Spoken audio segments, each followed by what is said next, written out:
आप देख रहे हैं मुबशर लकमान चैनल और नाजरीन आज की ये वीडियो बड़ी अहम है। इसमें मैं आपको बताऊंगा कि मिस्र ने अपने बॉर्डर पर टैंक्स क्यों खड़े कर दिए हैं। विकी लीक्स ने इसराइल के खुफिया प्लान से पर्दा उठा दिया। अमेरिका इसराइल के साथ मजबूर है, लेकिन चाइना ने बड़ी चालाकी के साथ क्या जाल फैलाया। कौन कौन से मुल्क या मुस्लिम ममालिक इस तनाज़े में बाकायदा कूद पड़े हैं। मशरिक वस्ता में इस वक्त खेल क्या खेला जा रहा है और रूस क्यों एक अहम किरदार अदा कर रहा है। उसके अलावा अब एक और मुसलमान मुल्क ने इसमें एंट्री मार दी है लड़ाई के अंदर, और जब लड़ाई शुरू हुई थी तो इस इस्लामी मुल्क का शायद दूर दूर तक किसी के वहम गुमान में नहीं होगा कि ये मुल्क भी इस लड़ाई का फरीक बनेगा। उसके अलावा भी गाजा से बहुत अहम तरीन अपडेट्स मेरे पास हैं, इसलिए इस वीडियो को आखिर तक देखिएगा। लेकिन इससे पहले कि हम आगे चलें, आपने अगर अभी तक इस चैनल को सब्सक्राइब नहीं किया तो प्लीज कर लें, बेल आइकॉन को भी प्रेस कर लीजिएगा। इंसानी तारीख का एक अलमिया यह भी रहा है कि मुख्तलिफ लड़ाइयाँ इसलिए शुरू हुई कि महदूद पैमाने पर जंग करके मफादात लिए जाएं और जल्द अज जल्द जंग को ख़त्म कर दिया जाए। लेकिन फिर तारीख गवाह है कि मुख्तलिफ अक़वाम या ममालिक ने जब जंगें शुरू की तो अपनी मर्जी से की, ख़त्म अपनी मर्जी से नहीं कर सके, और फिर ये महदूद से लामहदूद और फिर बहुत ज़्यादा लामहदूद हो जाती हैं, जैसा कि पहली और दूसरी जंग अज़ीम भी आप देख लें। इनकी शुरुआत तो तनाज़ों से और छोटे छोटे वाक़यात से हुई, फिर ये लड़ाई शहरों के शहर, रियासतों की रियासतें और पूरी की पूरी कौमों और मुल्कों को निकल गई। फ़लस्तीन और इसराइल का मौजूदा तनाज़ा भी इसी तरह का मालूम है कि 7 अक्टूबर को जब ये शुरू हुआ तो इसके फरीक इसराइल और फ़लस्तीन थे, और फिर उसमें अमेरिका और लेबनान ने एंट्री मारी। लेबनान और फ़लस्तीन की पुष्पनाई पे ईरान खड़ा हो गया। दूसरी तरफ बरतानिया भी अमेरिका और इसराइल की मदद के लिए मशरिक़ वस्ता के अंदर आ गया। अब ये मुमकिन नहीं था कि दुनिया में किसी भी तनाज़े में अगर अमेरिका और बरतानिया मौजूद हो तो रूस उस जगह पे गैर हाजिर हो। लिहाजा रूस फ़लस्तीन और ईरान के साथ खड़ा हो गया और सीधा फ़लस्तीनी मज़ामती ग्रुप्स जो हैं उनको मॉस्को ही बुला लिया और उनको मदद की यकीन दहानी भी करा दी। अब यूरोप इस तनाज़े से पूरी कुव्वत से दाखिल जरूर होता है, लेकिन उनके अपने लिए यूक्रेन एक दर्द सर बना हुआ है। यूरोप अगर मशरिक़ वस्ता में रूस मुखालिफ ब्लॉक की मदद करता है तो रूस की तो लॉटरी निकल आएगी, उसे यूरोप के खिलाफ कार्रवाई करने के मजीद बहाने मिल जाएंगे, क्योंकि यूक्रेन की बड़े पैमाने पर मदद करने के बावजूद यूक्रेन के अंदर रशिया को शिकस्त नहीं दी जा सकी। तो अब एक बड़ी खौफनाक खबर आई है। खौफनाक इसलिए कि जो लोग फ़लस्तीन और इसराइल के दरमियान जंग बंदी के लिए कोशां थे वो मायूस नजर आ रहे हैं कि यमन ने रियासती सतह पे जंग का ऐलान कर दिया। इसराइल के जनूबी इलाके में एक मिसाइल का पता लगाया जाता है। तहकीक करने पता चलता है कि मिसाइल तो यमन की तरफ से फायर किया गया।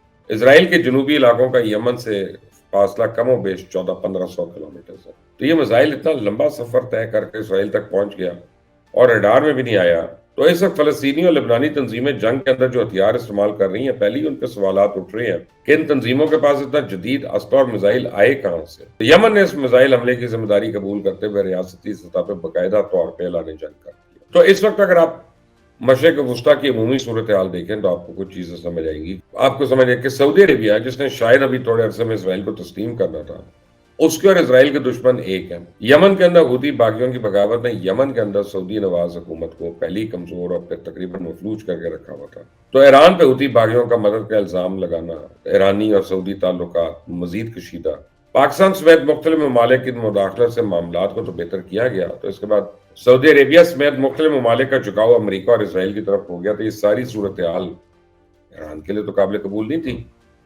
तो इस दौरान फ़लस्तीनी मज़ामती तंजीम इसराइल के खिलाफ 7 अक्टूबर को एक बड़ी कार्रवाई कर देती है। इससे पूरे मशरिक़ वस्ता की न सिर्फ सियासी बल्कि दिफाई पोजीशन भी बदल जाती है।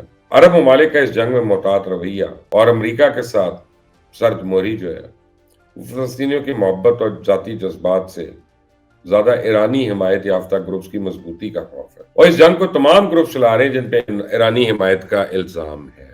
वो अमरीकी फौजी अड्डों पे हमले हों या फिर इसराइल में मुदाखलत हो, यमन की तरफ से तवील फासले तक मार गिराने वाला मिसाइल हो, मशरिक़ वस्ता में फ़लस्तीन नवाज तबके को असला पहुंचना हो, 7 अक्टूबर की तरह शायद अभी किसी को खबर नहीं पहुंच सकी।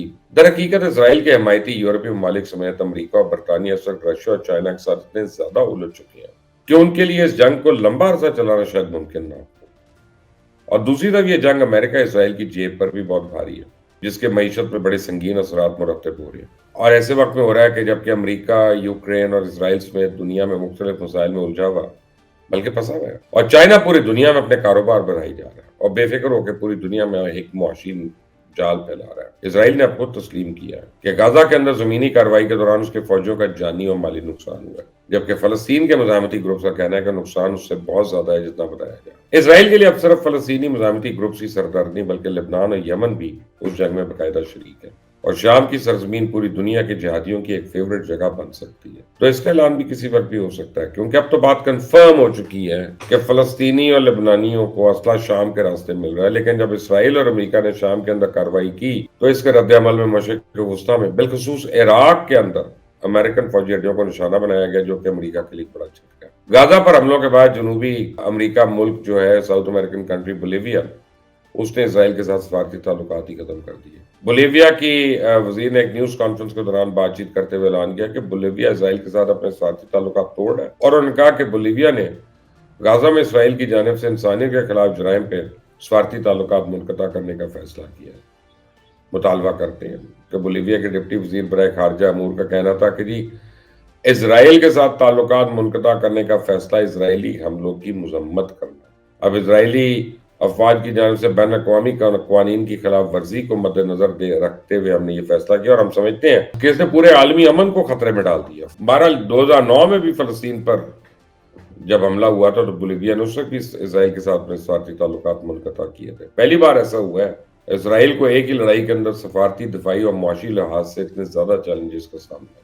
اب فلسطینیوں کو غزہ سے بے دخل کرنے کا مصر منتقل کرنے کا اسرائیلی منصوبہ بے نقاب۔ امریکن ویب سائٹ جو ہے وکی لیکس، اس نے منصوبے سے متعلق اسرائیلی حکومت کی خفیہ دستاویزات جاری کر دی۔ ان کاغذوں کے مطابق زمینی آپریشن سے پہلے فلسطینیوں کو غزہ کا شمالی حصہ خالی کرنے کو کہا جائے گا۔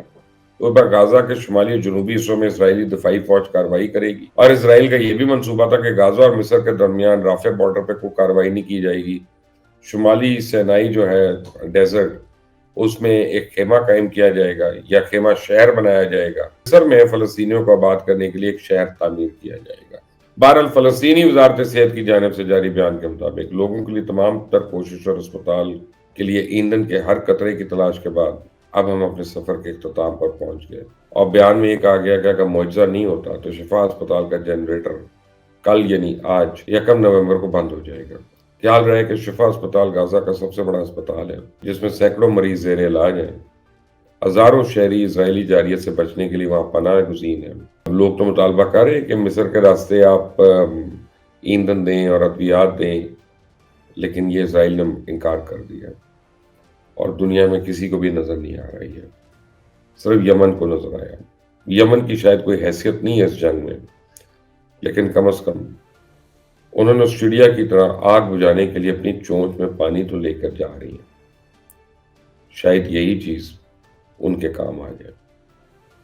انٹل دی نیکسٹ ٹائم، اللہ حافظ۔